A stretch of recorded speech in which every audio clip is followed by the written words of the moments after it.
सजनों, आज आपको महाभारत में आत्मा की प्रकृति से भिन्नता तथा योग और सांख्य का मत, ये कथा आपको सुनाऊंगा। आप इसको ध्यानपूर्वक सुनिए और इस चैनल को लाइक एवं सब्सक्राइब जरूर करें। राजा जनक ने कहा, भगवान, जैसे पुरुष के बिना स्त्री और स्त्री के बिना पुरुष संतान नहीं उत्पन्न कर सकते, दोनों के संबंध से ही देह की उत्पत्ति होती है, इसी प्रकार प्रकृति और पुरुष भी सदा एक दूसरे से संबंध होकर सृष्टि करते हैं। ऐसी स्थिति में पुरुष का मोक्ष असंभव जान पड़ता है। यदि मोक्ष के निकट पहुंचाने वाला अर्थात उसे सर्वश्रेष्ठ समझाने वाला कोई दृष्टांत हो तो उसे बताइए, क्योंकि आपको सब कुछ प्रत्यक्ष है। मुझे भी मुक्त होने की इच्छा है। मैं भी उस पद को पाना चाहता हूं जो देह रहित, जरा रहित, इंद्रियातीत और निर्विकार है। वशिष्ठ ने कहा, राजन, तुमने वेद और शास्त्रों के अनुसार दृष्टांत देकर जो बात कही है वह ठीक है। तुम जैसा समझते हो वैसी ही बात है। इसमें संदेह नहीं कि तुमने वेद और शास्त्रों के ग्रंथों का अध्ययन किया है, परंतु ग्रंथ के तत्व को ठीक ठीक नहीं समझा है। जो वेद और शास्त्र के ग्रंथों को तो याद रखता है किंतु उसके तत्व को नहीं समझता, उसका वह याद रखना व्यर्थ है। वह तो केवल ग्रंथों का बोझ ढोता है।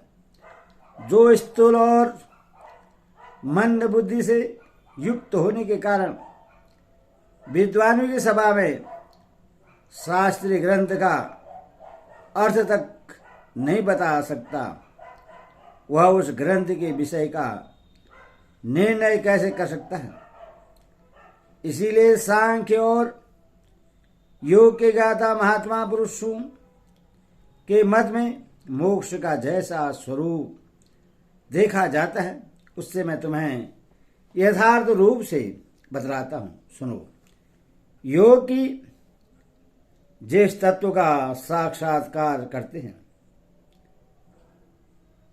योगी जिस तत्व का साक्षात्कार करते हैं, सांख्य के विद्वान भी उसी का ज्ञान प्राप्त करते हैं। जो सांख्य और योग को एक समझता है वही बुद्धिमान है।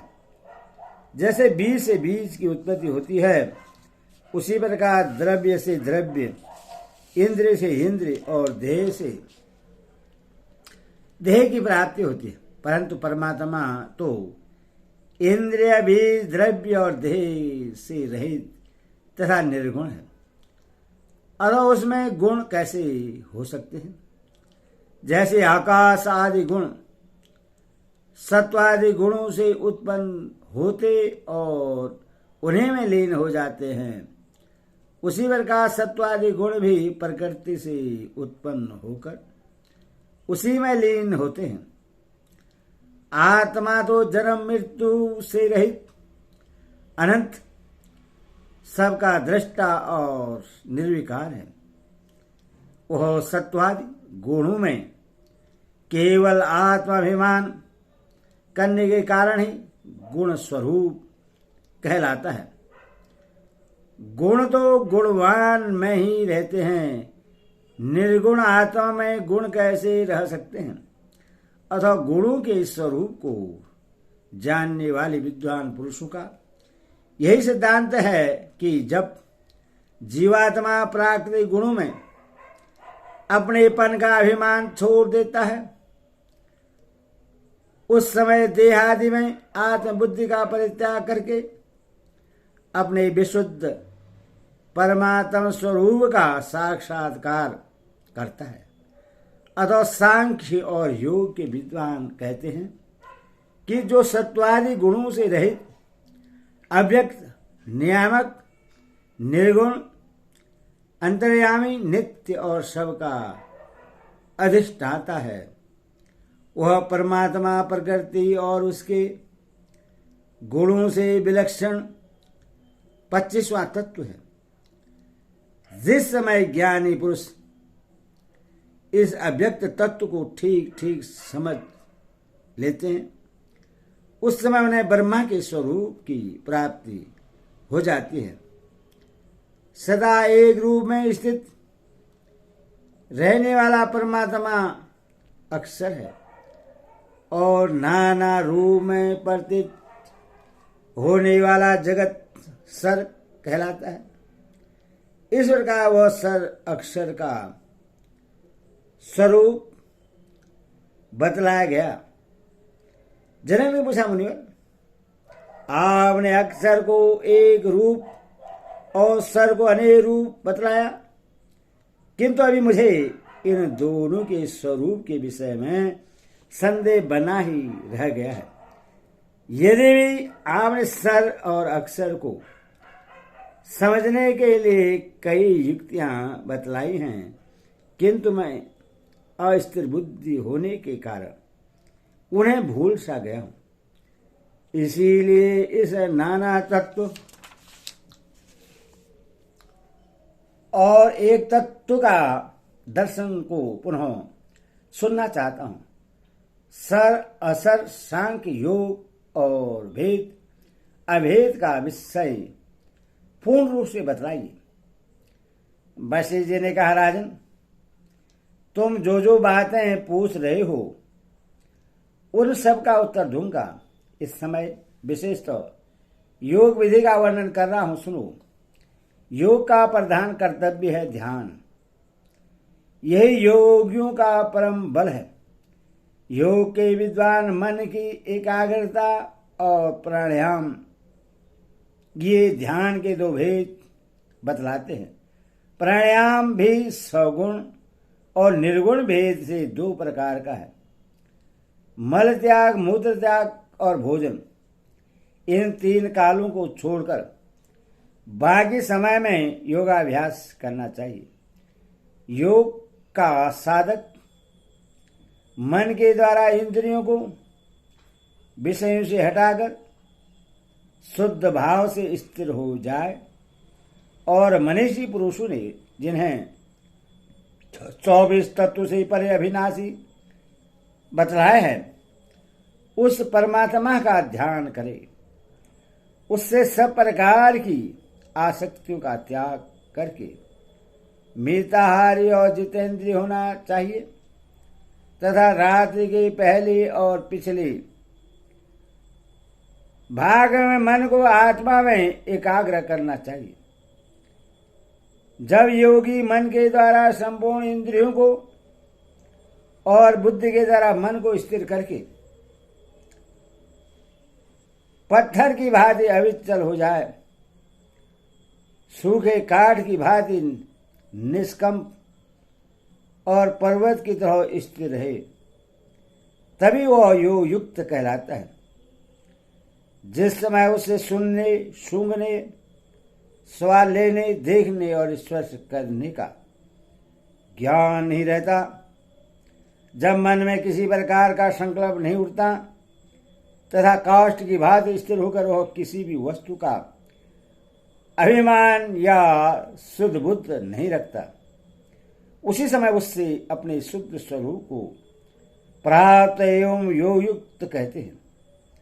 उस अवस्था में वह वायु रहित स्थान में बिना हिले डुले जलने वाले दीपक की भांति निश्चल भाव से प्रकाशित होता है। लिंग शरीर से उसका कोई संपर्क नहीं रहता। ऐसे योग सिद्ध पुरुष की ऊपर नीचे अथवा मध्य में कहीं भी गति नहीं होती। ध्याननिष्ठ योगी को अपने हृदय में धूम रहित अग्नि किरण मालाओं से मंडित सूर्य और बिजली के समान तेजस्वी आत्मा का साक्षात्कार होता है। धैर्यवान मनुष्य, वेद वेदता और महात्मा ब्राह्मण ही उस अजन्मा एवं अमृत स्वरूप ब्रह्मा का दर्शन कर पाते हैं। वह ब्रह्मा अणु से भी अणु और महान से भी महान कहा गया है। संपूर्ण प्राणियों के भीतर वह अंतर्यामी रूप से अवश्य स्थित रहता है, तो भी किसी को दिखाई नहीं देता। शुद्ध बुद्धि से ही उसका साक्षात्कार होता है। वह महान अज्ञान अंधकार से परे है। इसलिए वेद के पारगामी सर्वज्ञ पुरुषों ने उससे तवोन्नत अज्ञाननाशक कहा है। वह निर्बल, अज्ञान रहित, लिंग रहित और उपाधि शून्य परमात्मा कहा गया है। यही योगियों का योग है। इसके सिवाय योग का और क्या लक्षण हो सकता है। इस तरह साधन करने वाले योगी सबके दृष्टा अजर अमर परमात्मा का दर्शन करते हैं। यहां तक मैंने तुम्हें योग दर्शन बतलाया है। अब सांख्य का वर्णन करता हूं। यह विचार प्रधान दर्शन है। राजन, प्रकृतिवादी विद्वान मूल प्रकृति को अव्यक्त कहते हैं। उससे दूसरा तत्व प्रकट हुआ जिससे महतत्व कहते हैं। महतत्व से अहंकार नामक से तत्व की उत्पत्ति हुई है। अहंकार से सूक्ष्म भूतों की 5 तन्मात्राएं शब्द, स्पर्श, रूप, रस और गंध प्रकट हुई है। इन 8 को प्रकृति कहते हैं। उनसे 16 तत्व की उत्पत्ति होती है जिन्हें विकार या विकृत कहते हैं। 5 ज्ञानेन्द्रियां, 5 कर्मेंद्रियां, 11 मन और 5 स्थूल भूत, यही 16 विकार हैं।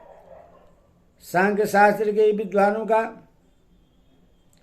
कहना है कि ये प्रकृति और उसके विकार ही सांख्य शास्त्र के 24 तत्व हैं। जो तत्व जिससे उत्पन्न होता है उसका उसी में लय भी होता है। प्रकृति परमात्मा में सन्निधान से अनुलोम कर्म के अनुसार तत्वों की रचना करती है। अर्थात प्रकृति से महतत्व, महतत्व से अहंकार, अहंकार से सूक्ष्म भूत आदि के कर्म से सृष्टि होती है। किंतु उनकी सहार विलोम कर्म से होता है। अर्थात पृथ्वी का जल में, जल का तेज में, तेज का वायु में लय होता है। इस तरह सभी तत्व अपने अपने कारण में लीन होते हैं। जैसे समुद्र से उठी हुई लहरें फिर उसी में शांत हो जाती है, उसी तरह संपूर्ण तत्व अनुलोम कर्म से उत्पन्न होकर विलोम कर्म से लीन होता है। इसी प्रकार प्रकृति से ही जगत की उत्पत्ति और उसी में उसका लय होता है। इतना ही सृष्टि और प्रलय का विषय है। तत्ववेता पुरुष को इसी प्रकार प्रकृति की एक तत्व और नाना तत्वों का ज्ञान प्राप्त करना चाहिए। प्रलय काल में तो वह एक रूप में रहती है और सृष्टि के समय नाना रूप धारण करती है। इसी तरह पुरुष भी प्रलय काल में एक ही रूप में रहता है, किंतु सृष्टि के समय प्रकृति को प्रेरित करने के कारण उसकी ही अनेकता से वह स्वयं भी अनेक सा प्रतीत होता है। परमात्मा ही प्रकृति को नाना रूपों में परिणित करता है। प्रकृति और उसके विकार को क्षेत्र कहते हैं। 24 तत्व से भिन्न जो 25वां तत्व महान आत्मा है वह क्षेत्र में अधिष्ठाता रूप से निवास करता है। समस्त क्षेत्रों का अधिष्ठाता होने के कारण ही उससे अधिष्ठाता कहते हैं। वह अव्यक्त सत्य संपूर्ण क्षेत्रों को जानता है, इसलिए क्षेत्र के कहलाता है। और प्राकृतिक शरीर में अंतर्यामी रूप से प्रविष्ट है, इसीलिए पुरुष नाम धारण करता है। वास्तव में क्षेत्र अन्य वस्तु है और क्षेत्र के अन्य। क्षेत्र अव्यक्त प्रकृति है और क्षेत्र के उसका ज्ञाता 25वां तत्व आत्मा है। यही सांख्य दर्शन है। सांख्यवादी प्रकृति को ही जगत का कारण मानते हैं। और इसके 24 तत्वों का यथार्थ ज्ञान प्राप्त करते हैं। फिर उससे भिन्न जो 25वां तत्व आत्मा है उसका ज्ञान होता है। जिस समय पुरुष अपने को प्रकृति से भिन्न जान लेता है उसी समय वह केवल ब्रह्म रूप में स्थित हो जाता है। इस प्रकार मैंने तुमसे सम्यक दर्शन सांख्य का यथार्थ वर्णन किया है। जो इसे इस प्रकार जानता है वो समस्वरूप ब्रह्मा को प्राप्त होता है। इसके अनुसार ज्ञान प्राप्त करने वाले की इस संसार में पुनरावृत्ति नहीं होती। वे परस्वरूप अविनाशी अक्षर भाव को प्राप्त होते हैं। जिनकी बुद्धि नाना तत्व का दर्शन करती है वे सम्यक ज्ञान नहीं प्राप्त कर सकते। ऐसे लोगों को बारंबार शरीर धारण करना पड़ता है। संपूर्ण जगत को अव्यक्त कहते हैं और 25वां तत्व आत्मा उससे भिन्न है।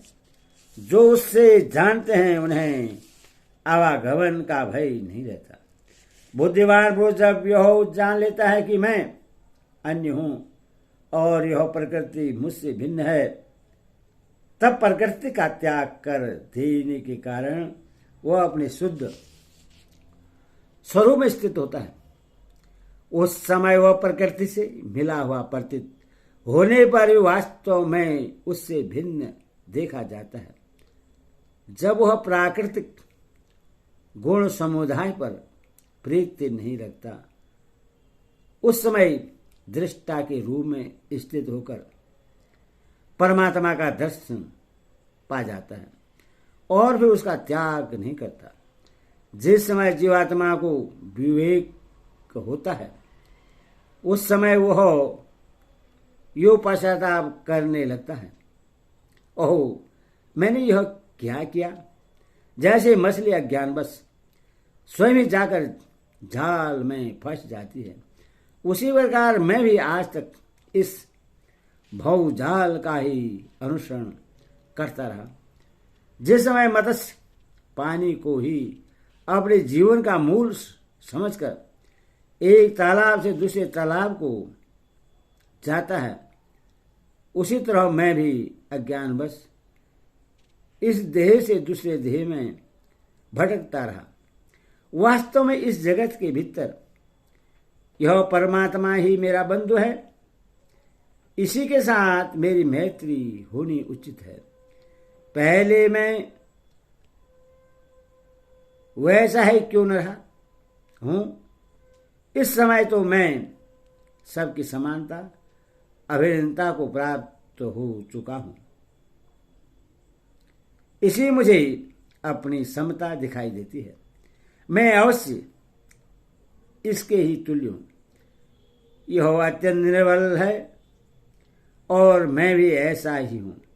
मैं आसक्ति रहित हूं तो भी अज्ञान एवं मोह के वशीभूत होकर इतने समय तक इस आसक्तिमयी जड़ प्रकृति के साथ रमता रहा। इसने इस तरह बस में कर लिया था कि मुझे आज तक के समय का पता ही नहीं चला। यह तो उस उच्च मध्यम तथा नीच सब श्रेणी के लोगों के साथ रहती है। भला इसके साथ मैं कैसे रह सकता हूं। मैं निर्विकार होकर भी इस विकारमयी प्रकृति के द्वारा ठगा गया। अब तक मैंने बड़ा धोखा खाया। अब इसके साथ नहीं रहूंगा, किंतु इसमें उसका कोई अपराध नहीं है। सारा अपराध मेरा ही है, क्योंकि मैं ही परमात्मा से विमुख होकर इसमें आसक्त हुआ था। यदि मेरी एक भी मूर्ति नहीं है तो भी मैं प्रकृति की नाना मूर्ति में स्थित हुआ देह रहित होकर भी ममता से परास्त होने के कारण देहधारी बना। इस ममता से भिन्न भिन्न योनियों में डालकर मेरा क्या नहीं किया। इसके साथ नाना प्रकार की योनियों में भटकने के कारण मेरी चेतना खो गई थी। अब इस अहंकार की प्रकृति से मेरा कोई काम नहीं है। अब मैं यह बहुत से रूप धारण करके मेरे साथ सहयोग की चेष्टा कर रही है, किंतु अब मैं इसकी चाल समझ गया हूँ। ममता और अहंकार से अलग हो गया हूँ। अब तो इसको और इसकी ममता को त्याग कर निरामय परमात्मा की शरण लूंगा और उन्हीं की समता प्राप्त करूंगा। इस जड़ प्रकृति की समानता नहीं धारण करूंगा। परमात्मा के साथ एकता होने में ही मेरा कल्याण है, इस प्रकृति के साथ रहने में नहीं। इस प्रकार उत्तम विवेक के द्वारा अपने शुद्ध स्वरूप का ज्ञान प्राप्त कर 24 तत्वों से परे 25वां आत्मा सर्वभाव विनाशीलता का त्याग करके निरामय अक्षर भाव को प्राप्त होता है। राजन, वेद में जैसा वर्णन किया गया है उसके अनुरूप यह सर असर का विवेक कराने वाला ज्ञान मैंने तुम्हें सुनाया है। यह संदेह रहित सूक्ष्म तथा अत्यंत निर्मल है। अब मैं पुनः जो बात बता रहा हूं उससे ध्यान देकर सुनो। मैंने सांख्य और योग का जो वर्णन किया है उस समय इन दोनों को पृथक पृथक दो शास्त्र बतलाया है, किंतु वास्तव में जो सांख्य शास्त्र है वही योग दर्शन भी है, क्योंकि दोनों का फल एक ही है। राजन, मैंने प्रेम भाव से इस शुद्ध सनातन एवं सबके आदिभूत ब्रह्मा के यथार्थ तत्व का उपदेश किया है। जो पुरुष वेद की आज्ञा के अनुसार चलने वाला न हो उससे इस उत्तम ज्ञान का उपदेश नहीं करना चाहिए। इसे प्राप्त करने का वही अधिकारी है जो जिज्ञासु भाव से शरण में आया हो। असत्यवादी, षट कामी, लंपटी, अपने को पंडित मानने वाले और दूसरे को कष्ट पहुंचाने वाले मनुष्य भी इस ज्ञान के अधिकारी नहीं हैं।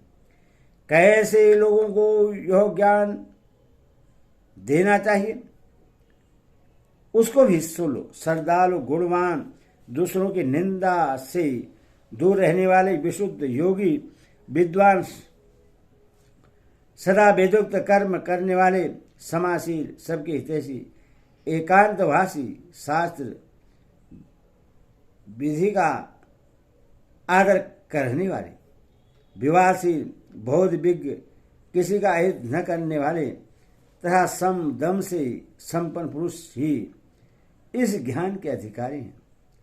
जिनमें उपयुक्त गुणों का अभाव हो ऐसे पुरुषों को वह विशुद्ध परम ब्रह्मा का ज्ञान नहीं देना चाहिए। विद्वानों का कहना है कि इन गुणों से हीन मनुष्य को दिया हुआ उपदेश उसका कल्याण नहीं करता और कुपात्र को उपदेश देने से वक्ता का भी भला नहीं होता। राजन, जिसने व्रत और नियम का पालन न किया हो वह सारी पृथ्वी का राज दे तो भी उससे यह उपदेश नहीं देना चाहिए, किंतु जितेंद्रिय पुरुष ही अवश्य इसका उपदेश करना चाहिए। कराल, तुमने मुझसे परब्रह्मा का ज्ञान प्राप्त किया है। अब तुम्हारे मन में तनिक भी भय नहीं होना चाहिए। यह ब्रह्मा परम पवित्र, शोक रहित, आदि मध्य और अंत से शून्य, जन्म मृत्यु से ही बचाने वाला, निरामय, निर्भय तथा कल्याणमय है। वही संपूर्ण ज्ञानों का तात्विक अर्थ है। उसका ज्ञान प्राप्त करके मोह का परित्याग कर दो।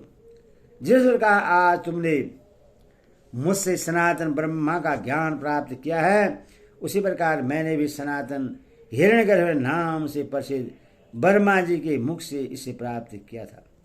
भीष्म जी कहते हैं, दुष्टन, महर्षि वशिष्ठ के बतलाए अनुसार 25वां तत्व का परम ब्रह्मा का स्वरूप मैंने तुम्हें बताया है। यही वह ब्रह्मा है जिससे जान लेने व फिर इस संसार में नहीं आना पड़ता है। जो उसे ठीक ठीक नहीं जानता वही संसार में बारंबार जन्म लेता है। जो जान लेता है वह तो अजर अमर हो जाता है। तात यह परम कल्याणकारी ज्ञान मैंने देवर्षि नारद जी के मुँह से सुना था, वही आज तुम्हें भी बताया है। वर्मा जी से वशिष्ठ को और वशिष्ठ से नारद जी को यह ज्ञान प्राप्त हुआ था। नारद जी से मिला हुआ वह सनातन वर्मा का उपदेश परम पद है। इससे जानकर अब तुम सब प्रकार के शोक का त्याग कर दो। राजन, जो सर अक्षर को जानता है उससे संसार का भय नहीं होता। जो नहीं जानता उसी को भय प्राप्त होता है। मूर्ख मनुष्य इस तत्व को न जानने के कारण बारंबार संसार में आता है और हजारों योनियों में जन्म मरण के कष्ट का अनुभव करता है। जब देह मनुष्य और पशु पक्षी आदि की योनि में भटकता रहता है, अज्ञान रूपी समुद्र अव्यक्त अगाध और भयंकर है। इसमें कितने ही प्राणी प्रतिदिन गोते खाते रहते हैं। तुम मेरा उपदेश पाकर इस भव सागर से पार हो गए हो। अब रजोगुण और तमोगुण तुम्हारा स्पर्श नहीं कर सकते। तुम शुद्ध सत्व में स्थिर हो। हरि ओम।